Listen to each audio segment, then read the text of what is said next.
Thierry Paulmier. Bonjour Jean-Philippe. Thierry Paulmier, vous êtes consultant en intelligence émotionnelle. Vous êtes auteur d'Homo Emoticus, l'intelligence émotionnelle au service des managers, édition Diathéno.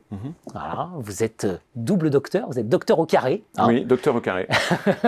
Docteur, comme on dit en Allemagne. Voilà, donc en économie et en philosophie politique.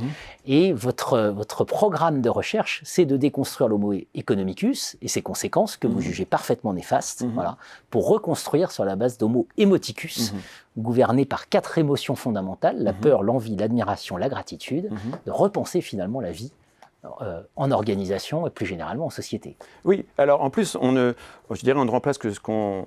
On ne détruit que ce qu'on remplace. Il faut poser une proposition. Il ne suffit pas de clamer que l'homo economicus, c'est pas bien. En fait, il faut le remettre dans son contexte et effectivement voir quels sont ces ressorts émotionnels derrière l'homo economicus. Et ce que j'ai essayé de montrer, c'est qu'effectivement, derrière, il y a l'envie, l'orgueil, la vanité, que ce sont ces émotions-là qui sont essentiellement mobilisées par l'homo economicus, qui est en fait de rendre les hommes des mercenaires, des êtres de calcul, et que l'on met sous ce prisme d'une rationalité supposée être naturelle, cette rationalité économique qui, en fait, de réduire tout à un analyse coût-bénéfice. Donc, ce que j'ai essayé de montrer, c'est que ce n'est qu'un aspect. Donc, cet aspect-là est juste. On peut réduire les gens à être des mercenaires et activer leur envie. Et c'est effectivement un type de management qui est basé sur la récompense, donc qui est basé sur les promesses. Mais ce n'est qu'un type de management et qu'il y en a 3 autres. Il y en a un autre que l'on connaît bien aussi, c'est celui du management par la peur. Et c'est donc se faire danger auprès de ses collaborateurs, soit par des menaces, soit par des sanctions, des punitions. Donc ça aussi, c'est finalement la carotte et le bâton. Hein. Donc on est vraiment sur le management, je dirais, animalier, pour faire avancer un âne. Mais on a 2 autres modes de management qui sont par l'admiration, qui implique d'être exemplaire et de montrer l'exemple. Donc c'est un management exigeant vis-à-vis de soi-même, il faut faire un travail sur soi. Et le management bienveillant, qui nécessite aussi de faire un travail sur soi pour être au service des autres.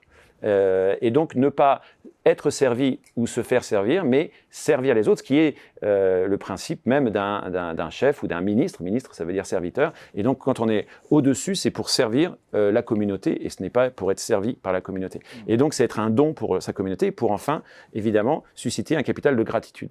Et donc, c'est le management par la bienveillance. Et donc, ces modes de management, ils existent, et la plupart des managers, ils les mobilisent. Après, c'est une question de pondération. Est-ce qu'ils sont plutôt portés à utiliser la menace et la sanction, ou plutôt utiliser la promesse et la séduction et la récompense, ou à plutôt, effectivement, essayer d'édifier eux-mêmes, de montrer l'exemple pour motiver, ou encore plus, d'être bienveillant envers eux, de les aider à grandir, de leur transmettre des connaissances, de les conseiller, d'être finalement une figure parentale. Dans le management de la bienveillance, on arrive à cette figure-là, alors que dans le management par l'admiration, on arrive à la figure du maître. Donc le maître et le parent, qui sont deux figures qui existent de tout temps, qui viennent compléter la figure du tyran et celle du magicien. Le magicien étant celui qui lève tous les obstacles à vos désirs. Et je vous fais miroiter un bonus, une prime, un voyage ou quoi que ce soit auquel vous êtes sensible. Et évidemment, là, vous êtes fasciné par moi puisque j'ai ce pouvoir de vous offrir ce que vous voulez. Et donc, et puis j'active du coup votre envie. Le manager magicien, tyran, le maître. Le maître. Et le parent. Ce sont 4 idéotypes finalement qui, pour vous, concentrent les 4 figures du manager. Oui, parce qu'elles correspondent à ces 4 phénomènes. C'est se faire danger, donc faire peur, se faire lever d'obstacles, c'est-à-dire donc activer l'envie et la résoudre, se faire perfection ou se faire don. Donc soi-même, c'est incarner ces phénomènes et donc susciter ces 4 émotions de peur, d'envie, d'admiration et de gratitude. Donc c'est pour moi vraiment c'est les 4 expériences de vie, parce que derrière la peur, il y a le danger, il y a la mort. Hein. Donc derrière l'obstacle et la privation, il y a la limite. On a tous des limites, on doit accepter ou ce qu'on appelle des frustrations. Il va falloir gérer ces frustrations. On parle de frustration, mais on devrait parler d'envie. Hein.